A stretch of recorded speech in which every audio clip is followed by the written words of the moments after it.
전북 연극협회가 뼈를 깎는 심정으로 성폭력 가해자로 지목된 극단 명태와 판, 그리고 전주대 교수를 영구 제명했습니다. GM 군산공장 폐쇄에 따른 부작용을 최소화하기 위해 정부가 자금 지원 대책을 내놨습니다. 전북교육청이 GM 군산공장 폐쇄로 실직한 근로자 자녀에게 학자금을 지원하기로 했습니다. 무소속으로 남아있던 정헌율 익산시장이 민주평화당에 입당했습니다. 민주평화당은 이번 지방선거에 더불어민주당과 치열한 한판 승부를 예고했습니다. 여러분 안녕하십니까? JTV 8시 뉴스입니다. 전북 연극협회가 성폭력 가해자로 지목된 극단 명태와 판의 대표, 그리고 전주대 교수를 영구 제명했습니다. 네, 뼈를 깎는 각성업 씨는 연극계 회생이 불가능하다는 판단 때문으로 보입니다. 김철 기자입니다. 전북 연극계에서 성폭력을 당했다는 폭로가 잇따르자 전북 연극협회가 고강도 처방책을 내놓았습니다. 연극협회는 비공개로 긴급 임시총회를 열고 극단 명태와 문화영토 판 등 극단 2곳을 영구 제명했습니다. 또 두 극단의 대표 2명은 물론 동료 교수와 제자를 성추행한 의혹을 받는 전주대 박모 교수를 영구 제명했습니다. 젊은 층에서 어떤 선배들한 부도덕함 이런 시각들이 많아서 그들의 얘기를 충분히 듣고 여과 없이 듣고 하고 싶은 얘기를 듣고자 그 총회를 준비를 했거든요. 극단 명태와 문화영토 판에 지원될 사업비도 전액 중단됩니다. 전라북도는 극단 명태와 문화영토 판 2곳에 올해 1억 3천만 원의 사업비를 배정했지만 자진 포기 형식을 빌어 예산을 지원하지 않기로 했습니다. 또 성추행 등 사회적 물의를 빚는 단체는 지원 대상에서 배제하는 근거도 마련하기로 했습니다. 그러나 일부 남성들의 왜곡된 성폭력으로 극단 2곳이 영구 제명되면서 애꿎은 소속 단원들이 직장을 잃게 돼 이들의 구제책을 심각하게 고민해야 할 것으로 보입니다. JTB 뉴스 김철우입니다. 오늘은 유엔이 정한 세계 여성의 날입니다. 세계적으로 번지고 있는 미투 운동으로 어느 해보다 의미가 새롭게 다가오고 있습니다.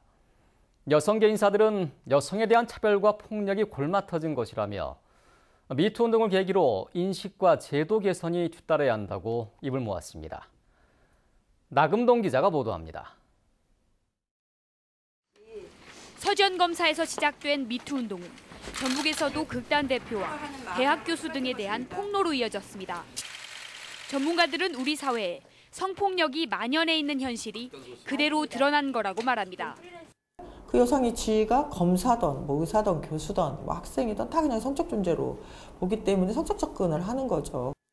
여성계 인사들은 성폭력 문제가 났을 때 책임을 피해자에게 돌리는 사회적 인식이 가장 큰 문제라고 지적합니다.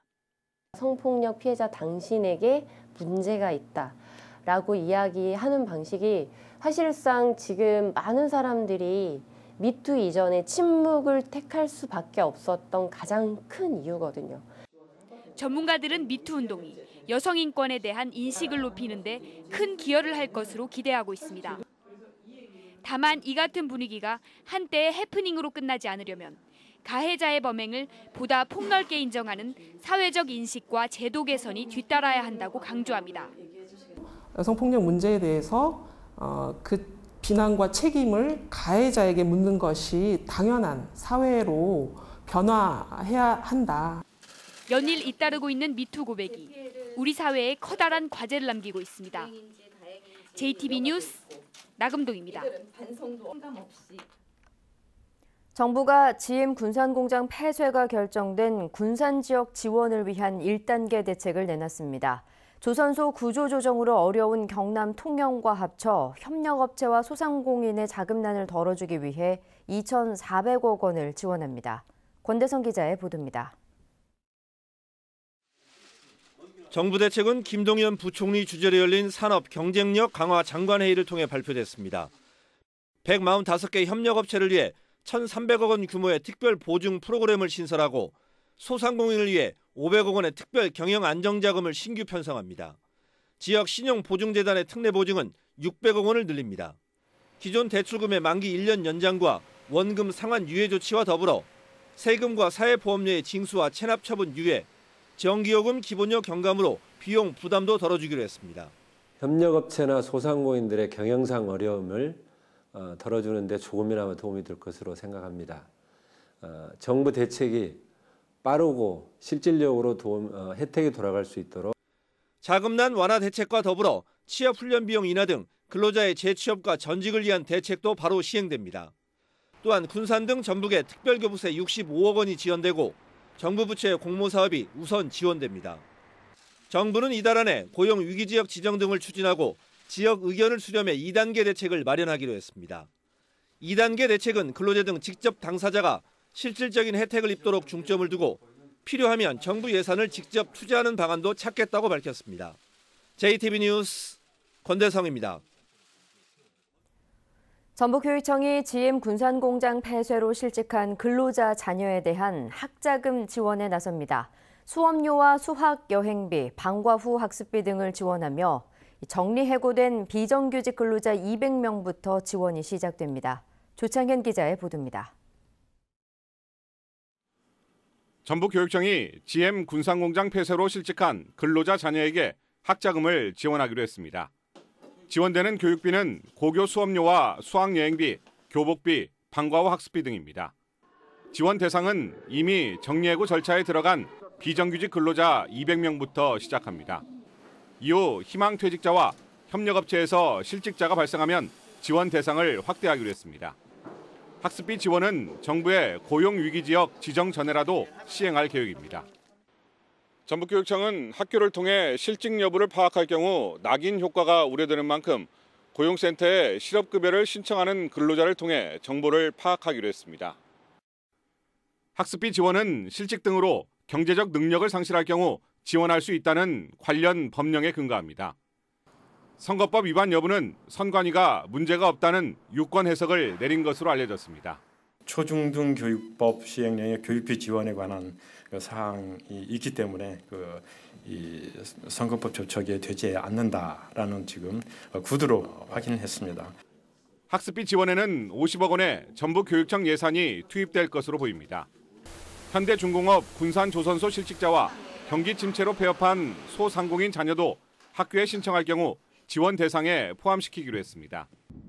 이와 별도로 전북교육청은 시도교육감협의회에서 군산 경제 회생을 위해 전국 초중고 현장체험 학습단을 군산으로 보내달라는 긴급 건의문 채택을 추진하고 있습니다.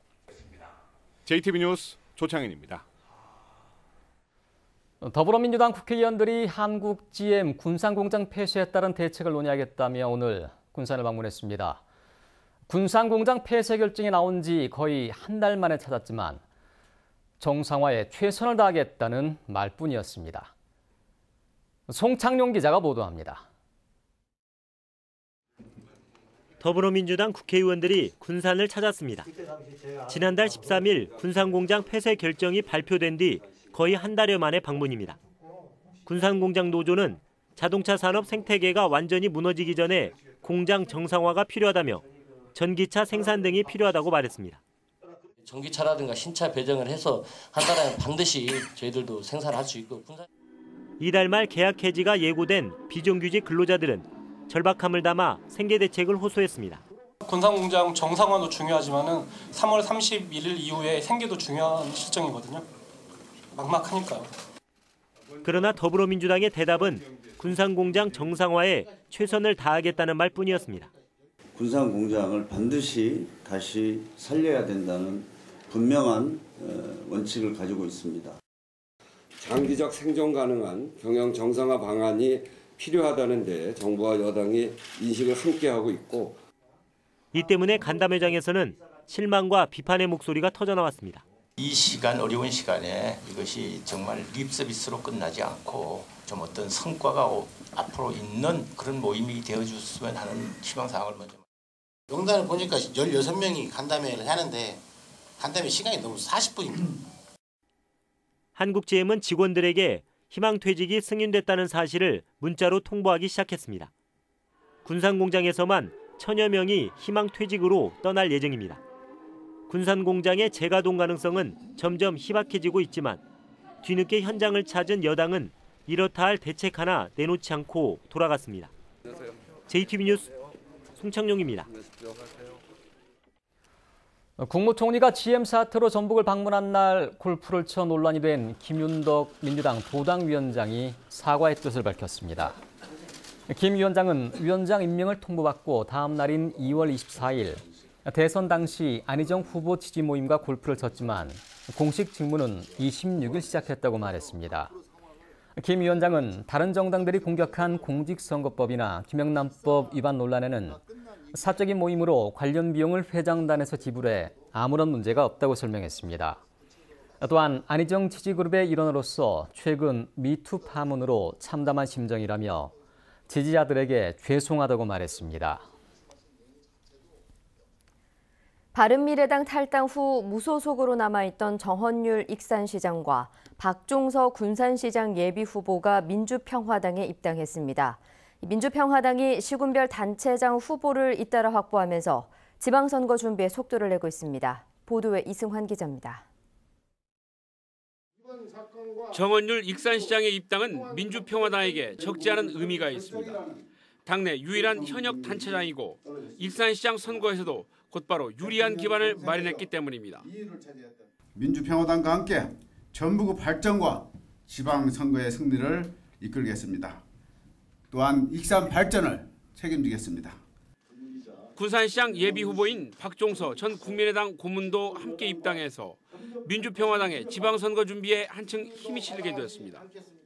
이들의 합류로 민주평화당은 제7회 6.13 지방선거에서 승리할 확실한 발판을 마련하였습니다. 민주평화당은 이로써 14개 시군 가운데 남원, 무주, 진안을 뺀 나머지 시군에서 단체장 후보를 1명 이상씩 확보했습니다. 기초단체장들은 대부분 지역에서 지금 준비들을 열심히 하고 있습니다. 그래서 결과적으로 선거 때는 민주당과 민주평화당의 1대1 구도가 될 거라고 믿고 있고요. 다만 현재로서는 물망에 오르는 도지사 후보가 여전히 없다는 게 숙제입니다. 6.13 지방선거에서 민주당과 맞대결 구도를 조성하겠다고 공언했던 민주평화당이 빠르게 외연을 넓혀가고 있습니다. JTB 뉴스 이승환입니다. 전주지법 형사 4단독은 부대와 군청 앞에서 장송곡을 틀어 공무를 방해하고 상해를 입힌 혐의 등으로 기소된 64살 오모 씨에게 징역 1년에 집행유예 2년을 선고하는 등 피고인 4명에게 모두 유죄를 선고했습니다. 재판부는 의사 전달 수단의 합리적 범위를 넘어 상대방에게 고통을 줄 의도로 음향을 이용했다면 폭행에 해당한다며 이같이 판결했습니다. 유권자들에게 허위 경력을 배포한 입 후보 예정자와 관계자가 적발됐습니다. 전라북도 선거관리위원회는 지방선거와 관련해 허위 경력을 공표한 군수 출마 예정자와 공모자를 적발해 전주지검 남원지청에 고발했다고 밝혔습니다. 이들은 선거구민 1,700여 명에게 출마 예정자가 대통령 직속 지역발전위원회 자문위원인 것처럼 집단 문자를 발송한 혐의를 받고 있습니다. 오늘은 대체로 흐린 가운데 기온은 5도 안팎에 머물며 쌀쌀했습니다. 내일은 비가 그치면서 제법 쌀쌀한 꽃샘추위가 찾아오겠습니다. 아침 최저 기온은 전주 0도, 무주 영하 4도 등 오늘보다 4도가량 낮겠습니다. 서해 남부 해상에는 오전까지 바람이 매우 강하게 불어 파도가 높게 일겠습니다. 한낮 기온은 영상 7도에서 11도의 분포로 오늘보다 4, 5도가량 높겠습니다. 주말인 모레 아침에도 다소 쌀쌀하겠지만 낮부터 평년 기온을 되찾으며 포근한 봄 날씨를 보이겠습니다.